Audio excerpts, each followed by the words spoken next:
Friends, Radhe Radhe, हर हर महादेव। मैं मीनाक्षी एक बार फिर से आपके सामने अपने नेक्स्ट वीडियो के साथ प्रेजेंट हुई हूँ। तो चलिए, वीडियो शुरू करने से पहले फटाफट से बताइए आप सभी लोग कैसे हैं। I hope you are happy and healthy. तो चलिए, इसी के साथ मैं आज का टॉपिक शेयर करती हूँ। जैसा कि पिछले कुछ वीडियो से हम एडोलेसेंस के बारे में ही जानकारी लेते चले आ रहे हैं। लास्ट वीडियो में हमने बहुत सारी जानकारियाँ ली, कुछ सेक्स रोल टाइपिंग को लेके और सेक्स इंटरेस्ट और उनके बिहेवियर्स को लेके।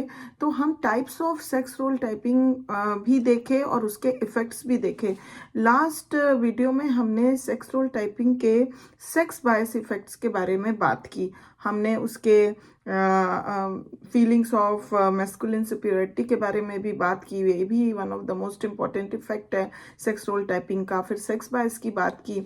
आज हम तीसरे इफेक्ट की बात करेंगे इस वीडियो में, जो कि सेक्स रोल टाइपिंग का इफेक्ट होता है and it is also one of the important effect in the adolescents life, that is under achievement. तो सेक्स रोल टाइपिंग से का इफेक्ट अंडर अचीवमेंट के कारण भी मतलब हम देख सकते हैं और अंडर अचीवमेंट बन जाता है, उसका इफेक्ट पड़ता है एडोलेसेंट्स के एटीट्यूड और बिहेवियर पे।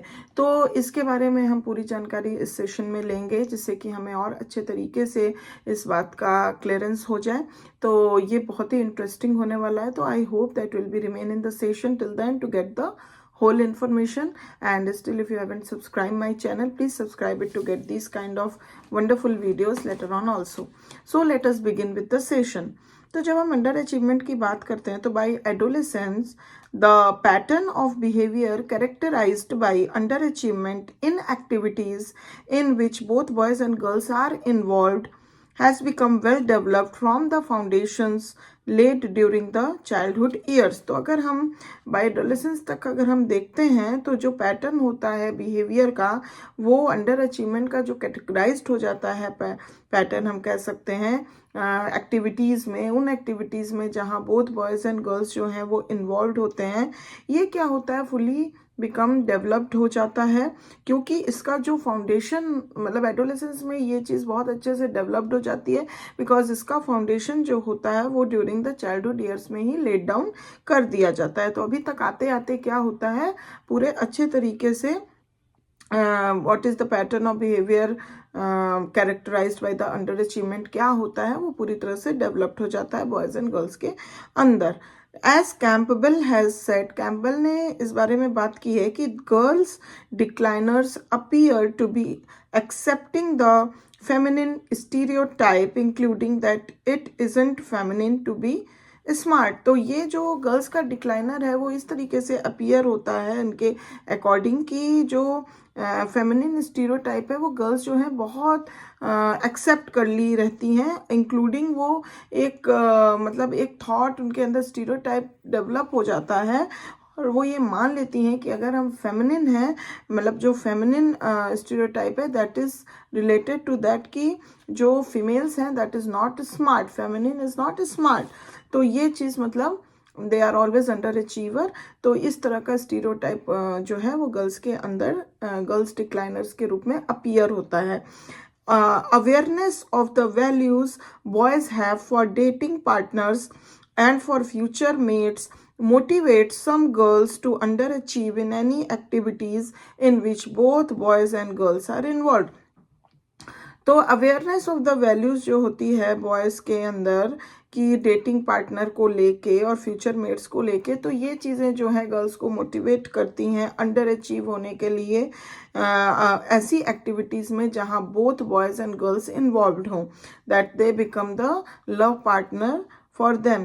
This they do to conform to the traditional stereotype of masculine superiority. और ये चीज़ गर्ल्स इसलिए करती हैं कि इस बात को कंफर्म करने के लिए, जो कि एक स्टैंडर्ड ट्रेडिशनल स्टीरियोटाइप बन चुका है मस्कुलिन सुपीरियरिटी को लेके, in activities in which only girls are involved as in sex appropriate schools, there is no reason for underachievement, and as a result girls work up to their capacities unless they have some other reason to become underachievers. तो वहीं पे हम देख सकते हैं कि ऐसी activities जहाँ पे सिर्फ गर्ल्स इन्वॉल्व होती हैं, बोथ सेक्सेस इन्वॉल्व नहीं होते हैं, या फिर जो सेक्स अप्रोप्रिएटेड स्कूल्स होते हैं वहाँ पे जो वो एक्टिविटीज़ और जो इन्वॉल्वमेंट दिखाती हैं तो वहाँ पे क्या होता है कि कोई रीज़न ही नहीं होता है अंडर अचीवमेंट का, बिकॉज उसका रिजल्ट ये होता है कि girls work up to their, और इस वजह से girls work up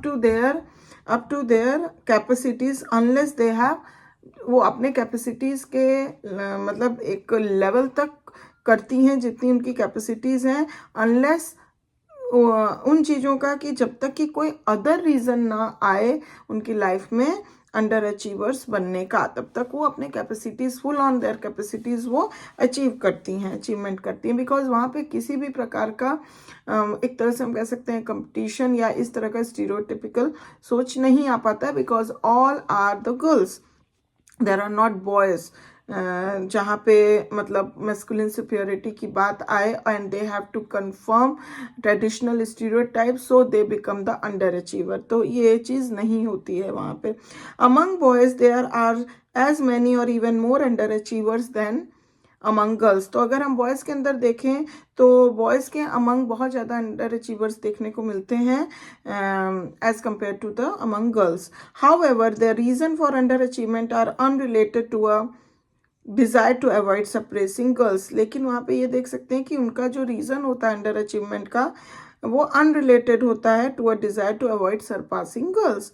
According to the traditional stereotypes, males are achievers and superior to females in any activity in which members of the two sexes are involved. तो traditionally stereotype की अगर हम बात करें तो वहाँ पे मेल्स हमेशा अचीवर्स और सुपीरियर होते हैं टू फीमेल्स, फीमेल्स के कंपैरिजन में in any type of activity जहाँ पे दोनों सेक्सेस इन्वॉल्व होते हैं, means male and females, boys and girls both are involve.